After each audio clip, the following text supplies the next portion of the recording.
Hello friends, स्वागत है आप सभी का आपके अपने यूट्यूब चैनल पर। आज हम लोग एक ऐसे स्टोरी के बारे में बात करने वाले हैं जो आपको मोटिवेशन से भर देगी। और अगर आप लोग पढ़ाई नहीं कर रहे हैं तो आप लोग ज़रूर पढ़ाई करनी शुरू कर देंगे। आज की जो अपनी स्टोरी है ये रहने वाली है वीरदेव की। ये एक बकरी पालक हैं और अपनी बकरियों को चराते हुए इन्होंने आईपीएस की परीक्षा को पास किया है इस साल। और इनको ये खबर किसने दी थी और किन परिस्थितियों में इन्होंने इस एग्ज़ाम को पास किया है, इसके बारे में आज की इस स्टोरी में हम लोग बात करने वाले हैं।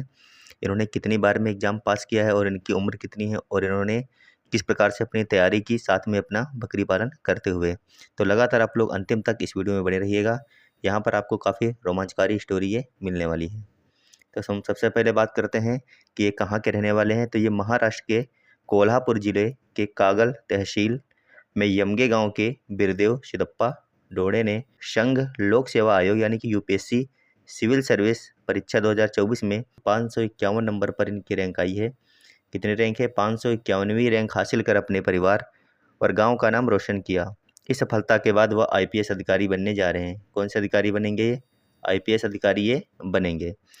जब यूपीएससी सिविल सर्विसेज के फाइनल रिजल्ट घोषित हुए तब वीरदेव कर्नाटक के बेलगांव में अपने चाचा की भेड़ बकरियां चरा रहे थे। आप लोग देख सकते हैं कि इन्होंने 551 नंबर की रैंक हासिल की है और जिस समय इनका रिजल्ट आया था उस समय क्या कर रहे थे? भेड़ बकरियां चरा रहे थे वीरदेव। कहाँ पर? कर्नाटक के बेलगांव में। आगे बात करते हैं, गरीब परिवार से निकलकर इन्होंने एक इतिहास बना दिया है। वीरदेव का परिवार भेड़ बकरी पालन करने का काम करता है, यानी कि भेड़ बकरी ये लोग पालते हैं। इनके पास सिर्फ 1 एकड़ ज़मीन है। कितनी ज़मीन है? 1 एकड़। और पूरा परिवार इसी पारंपरिक काम पर निर्भर है, यानी कि इनका ये जो काम है भेड़ बकरी का, ये पुश्तैनी काम है। इनके पिताजी और इनके बाबा भी यही कार्य करते होंगे। आगे लिखा है कि वीरदेव ने अपनी पढ़ाई गांव के जिला परिषद स्कूल से शुरू की। 10वीं और 12वीं में भी वीरदेव ने अच्छे नंबर हासिल किए थे। उसके बाद हम बात करते हैं कि इन्होंने इंजीनियरिंग कहाँ से की थी। तो इसके बाद उन्होंने पुणे के कॉलेज ऑफ इंजीनियरिंग से सिविल इंजीनियरिंग की डिग्री हासिल की। फिर दिल्ली में 2 साल तक यूपीएससी की तैयारी की। पहले 2 प्रयासों में असफल होने के बाद तीसरे प्रयास में उन्हें यह बड़ी सफलता मिली। ये उनका परिवार है और ये पहले 2 प्रयासों में असफल हो गए थे। इन्होंने दिल्ली में 2 साल तक यूपीएससी की अपनी तैयारी की है और जो इनकी डिग्री है इंजीनियरिंग की, इन्होंने पुणे से ये डिग्री हासिल की थी। यानी हम कह सकते हैं कि तीसरे प्रयास में इनको ये सफलता मिली है कि ये आईपीएस बन गए हैं। 551 नंबर की रैंक इनकी आई है। ये इनका पूरा परिवार है और जब ये आईपीएस बन गए उसके बाद में इनका स्वागत किया जा रहा है।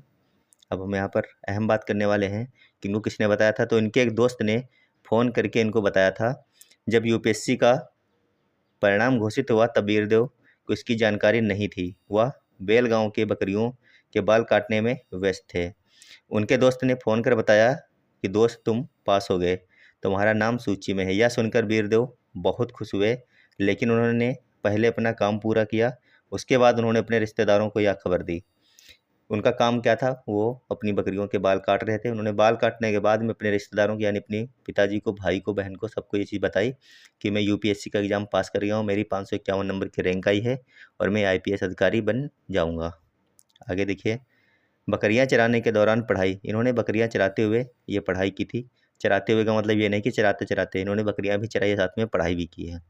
वीरदेव ने अपनी सफलता का श्रेय अपनी मेहनत और भेड़ बकरी मौली के आशीर्वाद को दिया।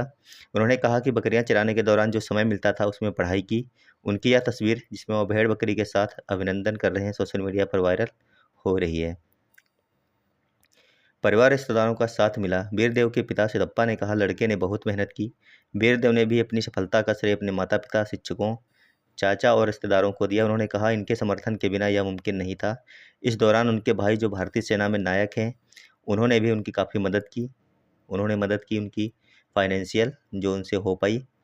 और यूपीएससी रिजल्ट आने के बाद भी बकरियां चराने निकल पड़े वीरदेव। परिणाम आने के 2 दिन बाद भी वीरदेव बकरियां चराने में व्यस्त थे। उन्होंने कहा, यह हमारा पारंपरिक काम है, हमारा परिवार आज भी इस पर निर्भर है। इसे तुरंत छोड़ना मेरे लिए मुश्किल है। मुझे अपनी भेड़ बकरियों से प्यार है। मैंने उनकी सेवा की और मुझे सफलता मिली। वीरदेव की इस उपलब्धि से गांव में खुशी की लहर है। देखिए, एक लड़का जो कि यूपीएससी के एग्ज़ाम में आईपीएस अधिकारी बन ही गया है, समझ लीजिए एक तरीके से। उसके बाद भी वो अपनी भेड़ बकरियां चरा रहा है क्योंकि इसका पुश्तैनी काम है और इसी काम से वो क्या बना है? अपना एक आईपीएस अधिकारी की उन्होंने जर्नी तय की। इसीलिए उन्होंने एकदम से कहा कि हम इस कार्य को नहीं छोड़ सकते हैं, धीरे धीरे इस कार्य को हम शिफ्ट करेंगे, और अभी वो अपनी इसी कार्य के ऊपर लगे हुए हैं। कर्नाटक के बेलगांव के भवानी नगर में खुली जगह पर उनके रिश्तेदार और कुछ लोग उन्हें बधाई देने पहुंचे। गांव से लोग फ़ोन कर पूछ रहे हैं कि वह कब लौटेंगे, वीरदेव जल्द गांव जाएंगे। तो वो लोग अपनी भेड़ बकरी जहाँ पे चरा रहे थे, वहाँ पर उनके गांव के रिश्तेदार पहुंचे और वीरदेव को क्या दी, बधाई दी। ये देखिए खुली जगह पर टेंट लगा हुआ है, यहीं पर इनके आसपास बकरियां भी चर रही थी। तो यहीं पर कुछ लोगों ने पहुंचकर उनको क्या दी, बधाई दी है। तो ये थी आज की अपनी पूरी स्टोरी कि एक लड़के ने किस तरीके से मेहनत की और तीसरी बार में 551 नंबर की रैंक हासिल की, यूपीएससी का एग्जाम क्रैक किया और आईपीएस अधिकारी बन गया। तो आप लोग बताना कैसी लगी आपको ये स्टोरी। धन्यवाद, बाय बाय।